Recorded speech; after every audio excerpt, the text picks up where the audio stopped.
I think it's important not to judge yourself and not to get caught up in this world of like, what are the right choices to make about food? I think the important thing is to understand some of the industrial processes that food goes through and some of the choices that are available to you that are different from sort of what the sort of food industrial machine is telling you should want.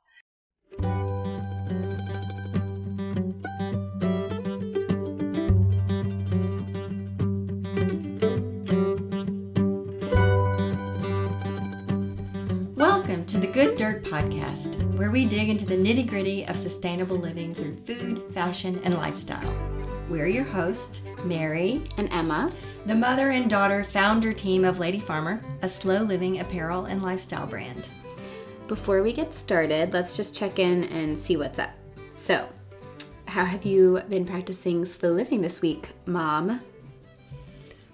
Oh, well, okay, so today when I was out walking the dogs and I was feeling kind of in a hurry, like I didn't have as much time to spend as I wanted, but the sun was shining and I felt like I really compelled to find a little high spot and sit in the sun for a few minutes. And even though my mind was telling me I didn't have time to do it, I needed to get back to the house and do this and that, I did it anyway. And it felt so good. The sunshine and sitting on the ground and just taking a few minutes. And I found it really restorative. And of course, when I got back to the house, I had plenty of time to do what it was I had to do. I'm glad I didn't talk myself out of that nice, slow living moment. That's awesome. I had a lot going on this week. It was pretty crazy for some reason. I have a tendency to overpack my schedule and really stretch myself thin, which is why I'm glad I'm have this slow living project company that I sort of have to be accountable to. But this week in particular, I said no to a couple of things that I otherwise would have felt like I had to do or be a part of. I'm a yes man. I say yes all the time, pretty much. That's my go-to. And I'm just learning to be a little bit more discerning about my time and my schedule and being honest with myself about what all of that means. So that's my slow living for the week is I said no a couple times when it was hard to, and I'm so glad that I did. Mom, what's a movie that you've seen lately that you really loved and want to recommend to our audience? Well, I loved Little Women. It was so wonderful and inspiring, and it never gets old. The story never gets old. The characters never get old. If you haven't seen it yet, go yes. see it. Pause this podcast right now and just go watch it. It's such a slow living afternoon or whatever. What about you, Emma? Gosh, that's a good one. So I think it was after the first time that I watched Little Women, I was just so in the mood for that kind of movie again. So I was kind of hunting on the various, movie streaming services, and I found this one, or it was recommended to me on Amazon Prime. It's called The Bookshop. It's like, a cozy seaside New England town, and this woman opens a bookshop, and there's lots of scenes of the waves lapping up against the rocks, and she's looking out at them, and it's just one of those movies. It was so good. I want to watch that. It was so good. Okay. The Bookshop. It was on Amazon Prime. Okay. So, yeah. Anyways, moving right along, some announcements. If you haven't seen them yet, we have 7 new beautiful pieces in the store from designer Grace Bryan over at Line & Toe. It's an entire clothing line that we have recently come into contact with, and she is now selling exclusively through Lady Farmer, which is super exciting. So if you're looking for the kind of slow fashion garment that is high quality, well-made, smart design, can be used for so many things. She has this utility button down. It's just like kind of a slightly oversized, like designed after like a men's, like dress shirt, maybe almost, but it's designed, to be worn like looks good on women, and it's got these big deep pockets, and it's just super cute. And I really think I wear it more often than not wear it. I think I wear it like 4 days out of the week or something. I love it so much. Anyways, Line and Toe, available on our shop now. Go check it out. We also have a slow living challenge coming up. Mom, do you want to tell them about that? Every Sunday, you're going to get a prompt for the week and some ideas for activities and exercises to help you experience more of that slow living theme.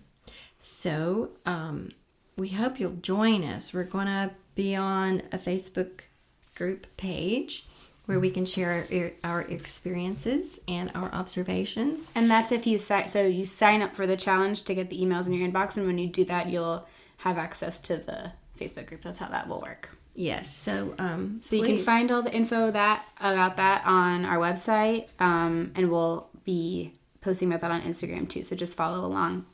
Can't wait for the slow living challenge. All right, so without further ado, we'll get to our interview for today. On today's episode, we are introducing you to our friend and lady farmer, Rachel Armistead. She is the co-owner, manager, multitasker at The Sweet Farm, a local farm just outside Frederick, Maryland, which offers a variety of naturally fermented foods and drinks, from sauerkraut to pickles to their favorite ginger beer.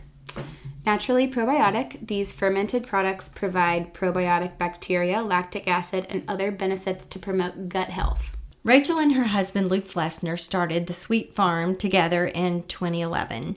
Both hobby fermenters when they met in 2009. Rachel and Luke's relationship revolved around fermentation from the start. They even attended a 4-day fermentation workshop with Sandra Katz for their honeymoon. When friends and family started offering to pay for the krauts that Luke and Rachel were giving away, the couple started to talk seriously about a business venture.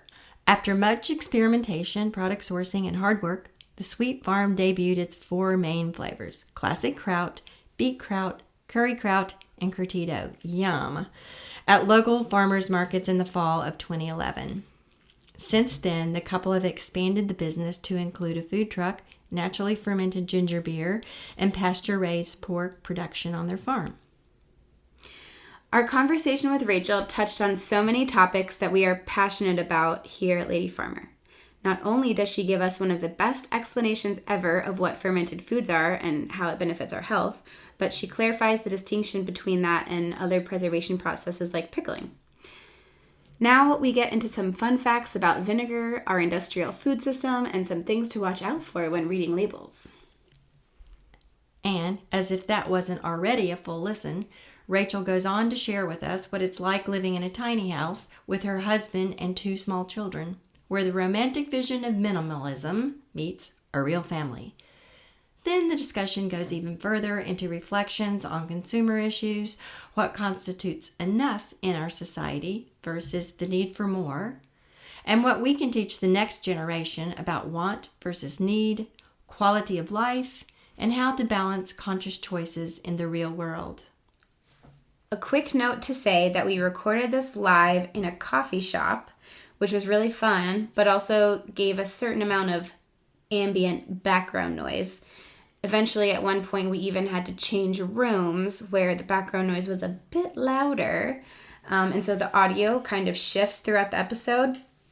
We did our best to keep that as unobtrusive as possible, but just letting you know if you hear, variations in the audio, that's all that is. So stay tuned for this full and engaging episode, chock full of information for all of you slow living enthusiasts.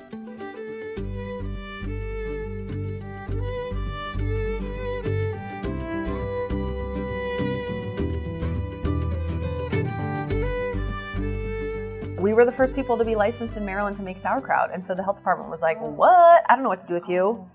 So we went to our county health department. They were like, no, we're not even touching you. Go to the state. And the state was like, we don't have a license for that. We don't know what to do.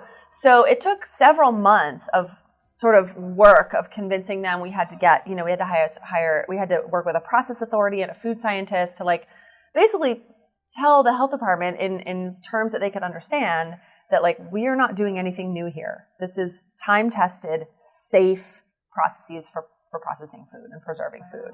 So it took a long time. So we started that in like early 2012. We started looking at that processes, thinking we could do the farmers market season. And we didn't get to go to our first farmers market until October of that same year. Just from like back and forth. And granted, there were times when I was just like, I cannot do this right now. I have to just take a break from this. And just like wouldn't deal with it for a week or two. So there was some of that. But, you know, a lot of it was just like language and understanding and, you know, getting all of these ducks in a row for the health department and getting them to understand what we were doing. I find it really fascinating that you had to teach the, what was it, the health department?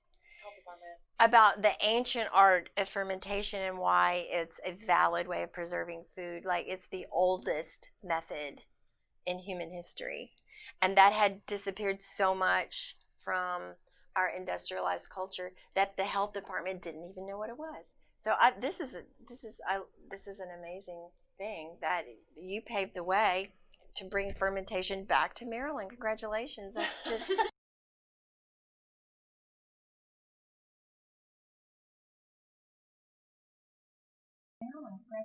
Congratulations. Well, thank you. That's huge. I wish there was like a reward Yeah.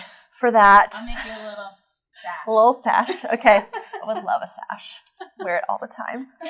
But so the thing about it that's kind of interesting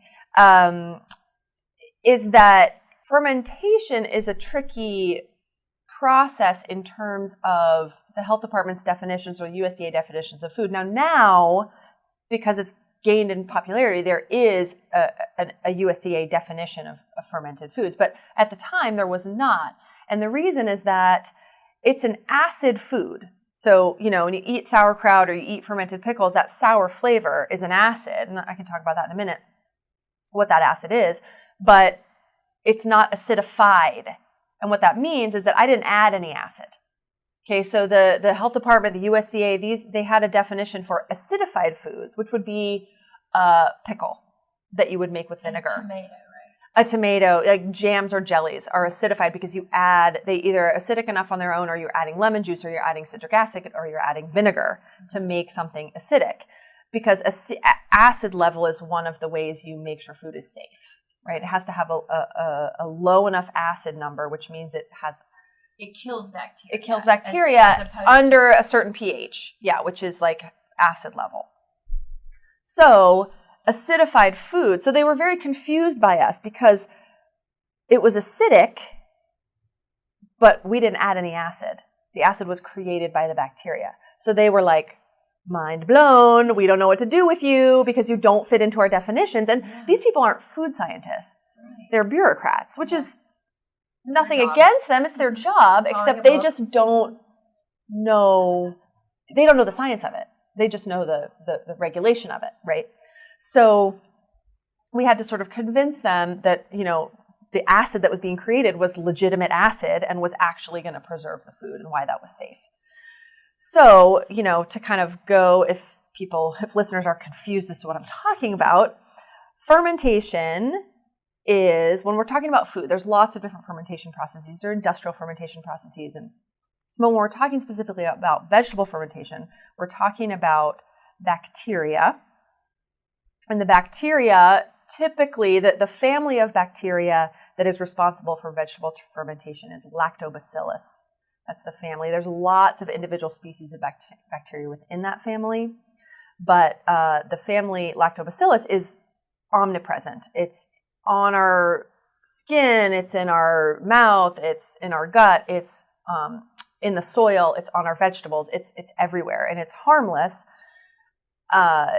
luckily, because it's everywhere. But when you get enough of it together and you give it the proper conditions, it will proliferate and create lactic acid, which is that sour flavor that you taste when you eat sauerkraut or fermented pickles or anything like that, kimchi, anything like that.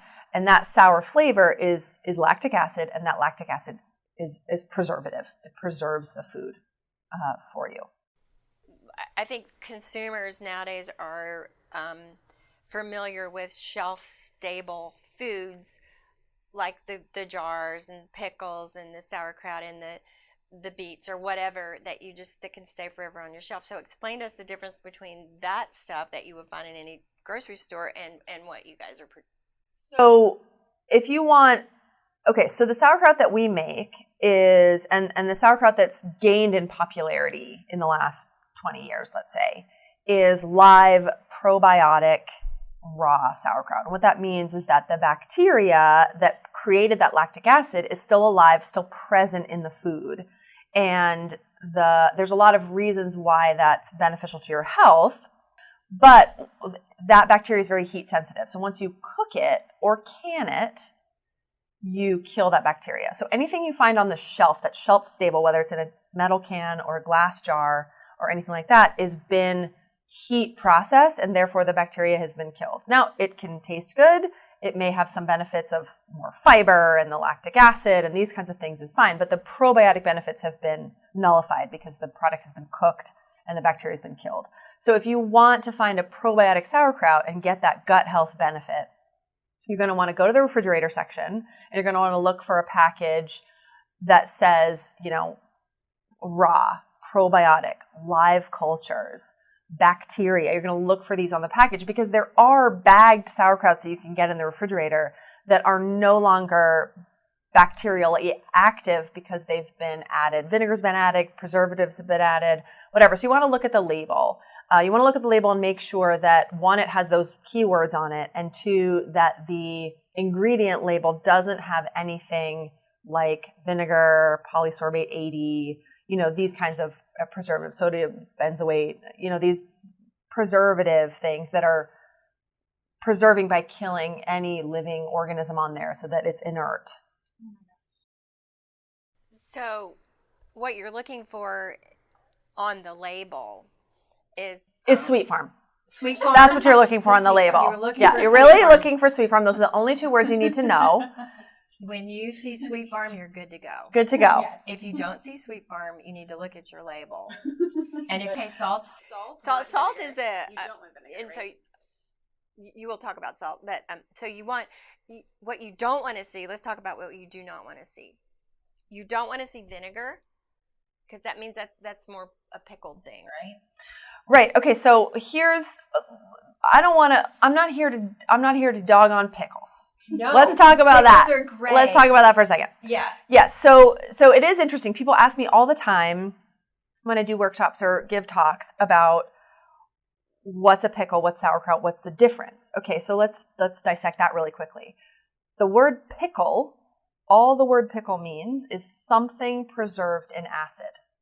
Okay. So in our country, what do we think of? We think of cucumbers. A pickle is a cucumber preserved in acid, right? But if you can put it in acid, you can pickle it, right? So pickled pig's feet, pickled eggs, pickled green beans, pickled beets.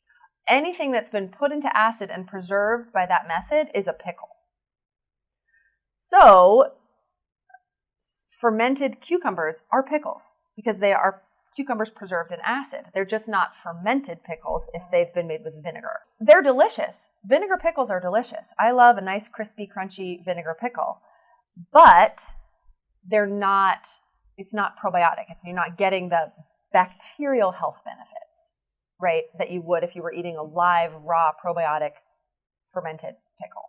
And also, again, shelf-stable versus refrigerated. Anything that's raw, probiotic, live food is going to be in the refrigerator. It's not going to be shelf-stable. So if it's on the shelf, and what shelf-stable means is that it's not controlled by any kind of temperature. So it's not in the freezer, it's not in the fridge, it's just on the shelf in the store next to the pasta or the mayonnaise or whatever other things.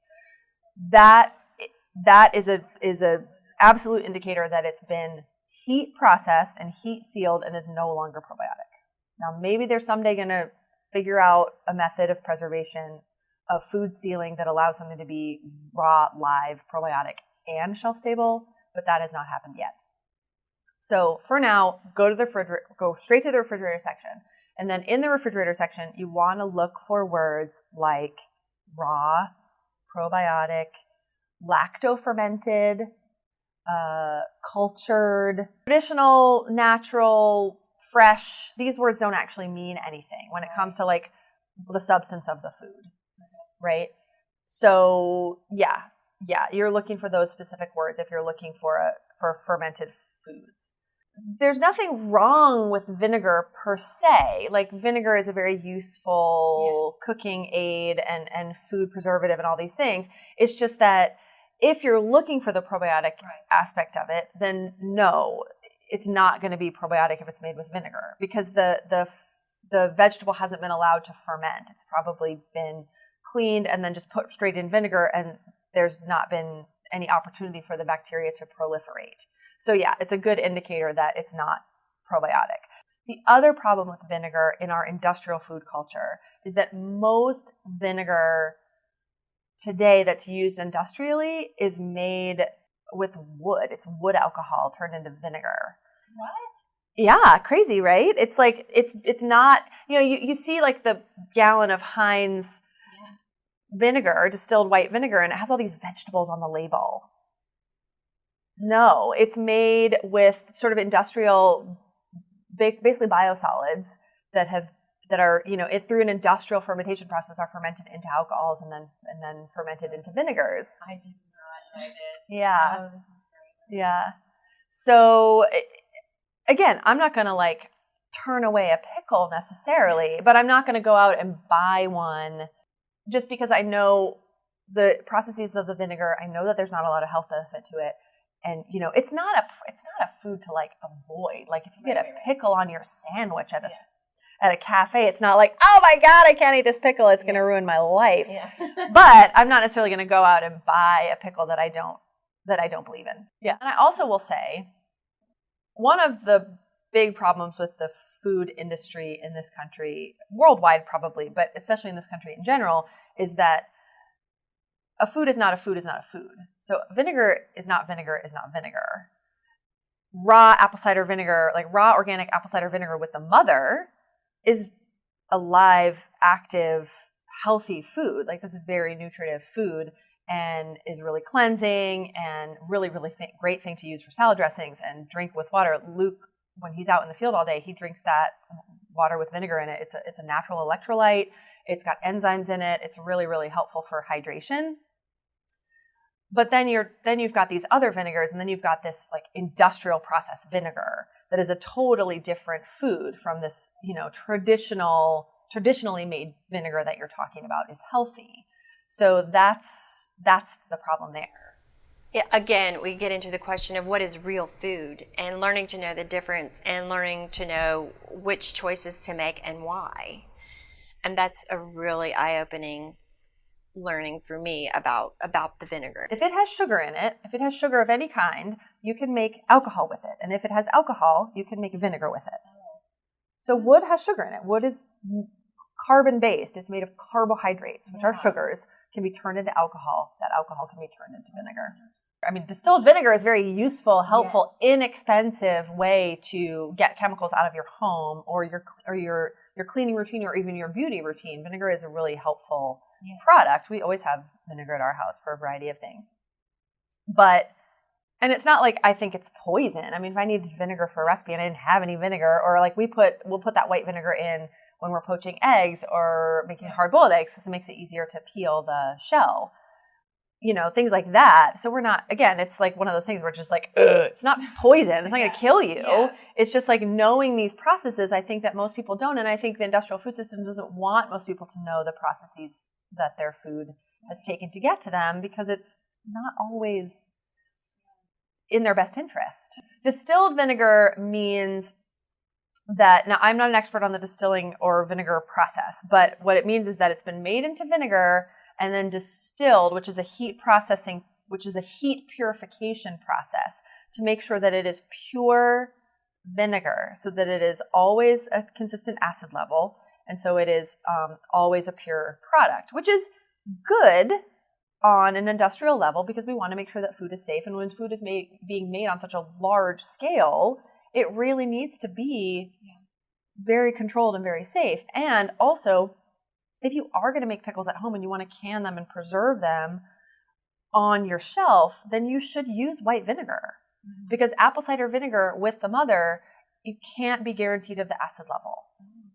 Right, because the acid, the bacterial activity you don't know exactly where that acid level is going to be by the time you open that jar and use it. So, if you're going to make pickles and then water bath can them and put them on your shelf to keep through the winter, you should use white vinegar. Mm-hmm. Now, maybe there's a brand out there that is like more traditional. I don't know much about it, but you want to use something that has an acid level, because I would drink a gallon of wood vinegar and then get botulism any day of the week, right? Sure.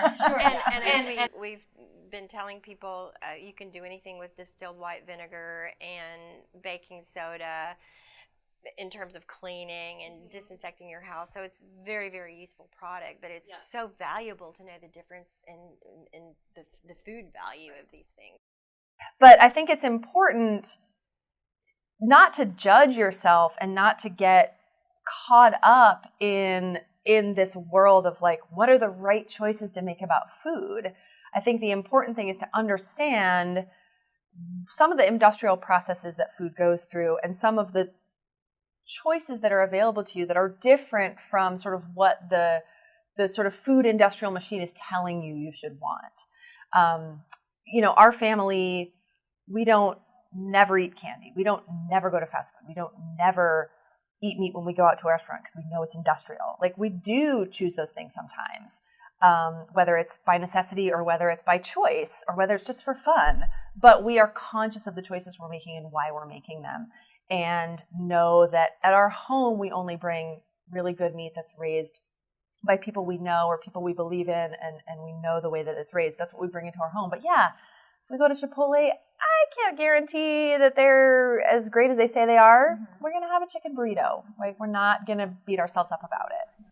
Yeah, we definitely talk a lot about how it's not really about necessarily the end choice being right or wrong or whatever. It's really, in what we're trying to do here, is just remind people that there is a choice, because I think a lot of times we forget that there's a choice, or we're overwhelmed by all of the choices, and we aren't keyed in yet to the language and to the, like, knowing who's saying what and what does natural mean, so it's just sort of parsing through all of this, and it's not really about whether or not you choose to eat meat and what kind of meat it is, but it's really just about knowing that you can, and that has impact. And I think the word is awareness, mm-hmm. So that you can make the choices that you want to make, and not like Rachel said, don't beat yourself up about it. Just know what you're doing. Yeah, because the system, they don't want you to know what they're doing. Right. They don't want you to know what you're doing. Right. And they don't want you to think much beyond, it says fresh and local and natural. Uh-huh. They don't want you to think much beyond that, because it's not in their best interest for you to think at all, really. Right. I mean, that sounds so conspiracy theorist, but it's really true. I mean, it's not in, the system's best interest for their consumers to think. We're not called thinkers, we're called consumers. It's really all we're good for. We're good for, biologically, we're good for reproducing, and consumeristically, we're good for consuming. That's all we're supposed to do in this world. Well, you talk to us about a day in the life in a tiny house. Like, what's your day like living in a tiny house? Well, first, I will preface this by saying that if there are some tiny house diehards listening, we do not technically live in a tiny house. We live in a small house. Tiny house definition, I think, is something around 4 to 450 max square feet, supposedly. I mean, I'm not sure that the dictionary says that, but you're sort of like in the tiny house circles. I don't think we technically live in a tiny house. We live in a small house. But we have 4 people, so that's 150 square foot per person, which is not that much space. It's 600 square feet? It's about 600 square feet. Okay. So we have a 3-year-old and a 6-year-old, and there's a tiny little add-on bedroom that's the smallest bedroom allowed by code. It's teeny, teeny, tiny, and it has literally room for a bunk bed in it. A bunk bed that kind of has the beds sideways, and the kids sleep in there. There's one little dresser in there and a little bookshelf. That's it. And then the rest of the house is organized, and we can close that door off. The rest of the house is organized essentially like a studio apartment. There's no barrier. So our bed is just like you walk in the front door and there's like a kind of a living space and then a little kitchen, and then you walk, through that space, and then there's a bedroom, except it's open. So we just have our bed there, and then off to the side is a little bathroom and a little closet, walk-in closet. So the house was really well designed in that it's very open. It has high vaulted ceilings, so it feels a lot more open than it is. And it also has a full kitchen versus just like a little galley. So we have enough room to put a little table in it that we can all eat breakfast and dinner at, and then counters. And it's doesn't have a full-size fridge, but it's close to a full-size fridge. And it has a full-size dishwasher and a full-size range and oven. So that makes it feel bigger, because a lot of these smaller living spaces have really tiny kitchens, and we cook a lot. So, it makes it feel a little better to have a full kitchen space. So anyway, sort of day in the life is like Luke and I waking up around 6 o'clock and trying to be really quiet while we, just like make the coffee and, do a little stretching or meditating or whatever. And then Luke will go out and feed the pigs and do the chores on the farm, and I'll get my day ready or whatever. And then about 7 o'clock, wake the kids up. And that takes a while because I don't want to get up. I don't want to go to school, all that stuff. So, leave the house. And I think part of the reason the tiny house works for our family is we're not at home. Like, we're not at home. We're out all day. Luke's outside on the farm. The kids are in school. I'm at work, whatever. We're just not there that often. So I think it works really well. The other couple of reasons it works really well is it's attached to a farmhouse. And the main farmhouse has a basement that's like their toy play space. So we don't have to store really hardly any toys in our house, which makes a huge difference. And we also live on 50 acres. And if the weather is remotely nice, the kids are outside. So that's a huge reason it works for us. If we were like, I don't think I'd be cut out for tiny apartment living, like in New York City. Like if I was living in a city in 600 square feet with my kids, I would lose my mind. So I'm not a true like diehard tiny house because I don't think I could handle it. Yeah. But where we live, with the access to other play space and the access to the outdoors and the fact that we're not home that often, it works really well for us. So I will say that it gets a little overwhelming sometimes when like we're making dinner and the kids are like around and like we're all in the kitchen, which is like the size of this table. It's really small, but like any reasonable kitchen, once you get everybody in there and everybody likes to be in the kitchen, you start to feel tight anyway. So, and then the other times are when like I'm trying to work and the kids are being loud or doing something, or like Max is trying to do his homework and Miles wants to play or read and it's very distracting to Max to try to do his homework, or things like that, where it's just like you don't have a lot of privacy. So you can't just say, I'm doing this now and I can be cut off from the rest of what other people are doing. You really have to learn. We're trying to help Max like learn how to keep himself focused in the milieu of things happening around him. I wanted to ask you a mundane question. Where's your laundry? Oh, one of the great designs of this tiny house is that they have tucked room for a full-size washer and dryer in the bathroom. It's amazing. Like, they really did a great job. And the designer, and I'll do a plug for the designer, Lancaster Construction. I think it's Lancaster. So his name is Mark Lancaster. When he built this house, he was the head of the Frederick Housing Trust. And he also, like I said, worked with workforce development at the Frederick Community College. So a lot of volunteer student labor for this project. But he designed it. He put the whole thing together. He was the thrust of the project. And I think now his company, Lancaster Construction, is building these and helping put these in for people. So if anybody's looking for a tiny house or looking to add a structure like this to their land or in their backyard, and you're in the Frederick area, he was great. Conscious consumer who lives very sustainably, and you own a sustainable business, how do you integrate the reality of that versus the ideal of all the things you are about and all the things you live in your life, but still this is real life and you have 2 kids and you're a marriage and a job and all these things? How do these things integrate for you? That's a good question, because sometimes it doesn't.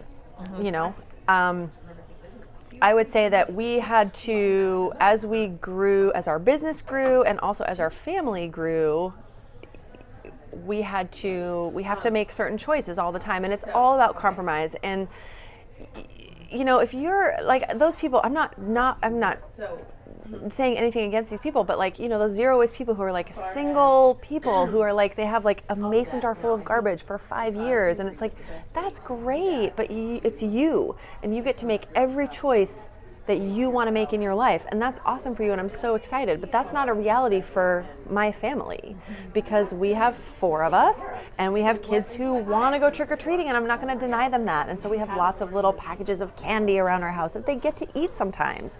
And we can't afford to buy every piece of cheese at the cheese shop with no packaging. Like, we go to Costco and buy 2-pound blocks of cheese that's in a package because we eat a lot of cheese.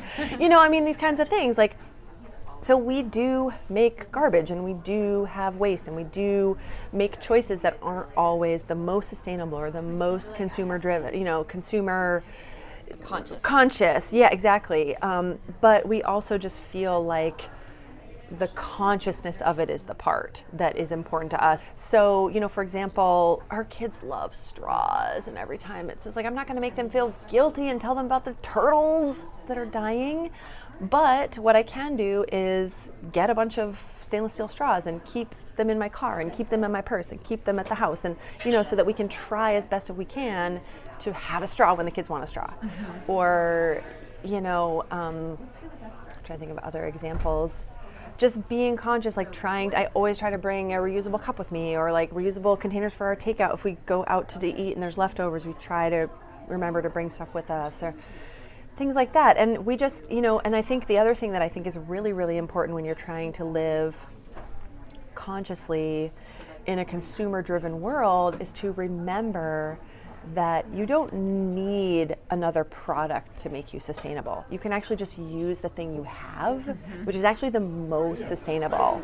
That triangle, the recycling triangle that you all see, that's reduce, reuse, recycle. And everybody forgets about reduce because nobody makes money when you reduce. So companies want you to think that you're going to be more eco-conscious if you buy this new water bottle. But really, just use your water bottle that you have, and likely it's fine, and you're going to be a lot more sustainable than you would be by buying another one and throwing that other one away. So I think the biggest thing that we do is that we really don't spend very much money, and we really don't buy that much. And we talk to our kids all the time about their choices, and not their choices, but we talk to our kids all the time about that feeling that they have of desiring something when they go to a store or see a commercial or anything like that. We try to talk to them like, well, what's that feeling about? Why do you feel like you need something, or why do you feel like you want something? And trying to help them understand that, like, it's just they're being fed this information and they don't have to believe it, right? And it's not like our kids never get stuff they want. It's just that we are trying to help them become conscious of their consumeristic desires too. And my husband and I kind of joke, we our business is successful, our business is profitable, but we don't make tons and tons of money, but we also don't spend tons and tons of money, so that we really are able to live a pretty comfortable, happy life. I don't feel for want of anything, and I hope that my kids don't feel for want of anything. And yet we live on a relatively low annual budget. And I think that for me that's a lot from my childhood. My family was poor, and I didn't really realize it until I was quite a bit older. I grew up with a single mom of 3, and she worked really hard, but we were on financial assistance. We got Christmas presents and food from the church when I was a kid, and we were on food stamps, and we went to the food bank and these kinds of things. And I didn't realize until I was much older that was not normal. But I think but I look back at my childhood and realize that I never felt for want. I never felt a lack, and I think that it was because my mom worked really hard to not only provide for us good food and Christmas presents and things like that. Not anything ostentatious and not anything excessive, but there was always something under the tree, and there was always food on the table, and there was always things. She worked really hard and utilized the resources available to her, but she also taught us about that we didn't need everything we thought we needed, right? We didn't need everything we wanted. And I think she taught me the difference between need and want. And I think that our consumerist culture really wants us to blur that line between need and want. Yes. And wants us to need or feel that we need as many things as possible. And I think that I didn't have that growing up because just out of necessity, we couldn't have that. So we didn't have that. And I think that was clearly taught to me. And then Luke came from a family that didn't have much when he was younger. His father was in his residency. He's a doctor. And so they scrimped and saved and raised 4 kids on very, very little when he was younger. And then as he got older, they did have a lot and they did well. But they continued that mindset of saving and being careful and being conscious of their purchasing choices. And so I think we both kind of have that coming from different backgrounds, but we both have that, and I think it's helped us a lot, really just cut through sort of the fanfare of what the world thinks you should spend money on, and kind of realize what's important to us. The best thing you can do as an individual, and especially as a consumer in our culture, is get educated as much as you can, because it is in no one's best interest except yours that you're educated. Nobody else wants you to be educated. The political machine, the industrial machine, the consumerist machine, it interests and benefits them for you to stay uneducated about your purchases and your choices in your life. Yes. So whatever the choices you make, at least if you can have some understanding of why you're making them and some understanding of the powers at play in you making those choices, the more empowered you're going to be as a consumer, even if it's just a tiny, tiny bit. What is one thing that you want most people to know about the work that you do? There's various other very successful things. We always joke that when we handed a jar of sauerkraut to somebody, that like they could have a flash in their heads of all the work that went into that jar of sauerkraut, especially when somebody balks at the price. And I think that the most important thing to understand about people who make handmade or small batch products is that there is so much effort, labor, time, energy, and love that goes into these products that can't be conveyed. You don't have to go crazy on sustainability and conscious consumerism in every part of your life. That feels overwhelming for people. If you just decide that what is important to you, that part of your life, if you could make some small, simple changes, that makes a huge difference. So for us in our lives, we don't have a lot of money, but we really care about where our food comes from. So we don't buy a lot of other things, and we don't spend our money and do the things that lots of other people would consider normal, but we spend a lot of money on food because we really care about it. We buy food from our friends that are farmers. We have a lot of food producers and farmers as friends. We buy food from them at a higher price than we'd get at the grocery store because we care about where it comes from. We know where it comes from. We care about supporting those businesses. And so whatever it is for you, whether it's clothing, whether it's art, whether it's books, whether it's, whatever, if you love books and believe in local bookstores, then shop at local bookstores and make your cuts in your budget somewhere else. If you really believe in sustainable clothing and all of that, then do that as much as you can and make a cut somewhere else. Choose the things you believe in. It's overwhelming to think oh my God, I have to be sustainable in every single thing I do, and it kind of, you just can't even move forward. So that's what I would say to people is just pick a thing you really believe in and do your best to make small changes in where you get it, how you get it, learn where it comes from, those kinds of things. Rachel, so where can people find you? So right now we're pretty localized in the Frederick area, so I'm sorry for all your listeners that are not in the Frederick area, but do look in your own local stores for those words we talked about and finding good brands of sauerkraut. But if you're in the Frederick and DC areas, our website is thesweetfarm.com. You can look at some of our stores. Our stores are listed on the website. And then if you're in the Frederick area, Common Market, Mom's Organic Market, Serendipity Market, Firestone Market, delivery service. South Mountain Creamery delivers our stuff. Those are the main places in the Frederick area, and then some of the wider areas, some smaller farm stores, Moms, different places like that. You can look at our website. Can people follow you online if they're not local? Yeah, we're on Facebook at The Sweet Farm, and then we're also on Instagram. Instagram's our most active social media service, and we're at Sweet Farm Kraut, all one word. Thank you so much for sitting down with us Thank today. you. This was so fun. I really, really, really enjoyed it. Thank you, Rachel. It was really wonderful. Thank you.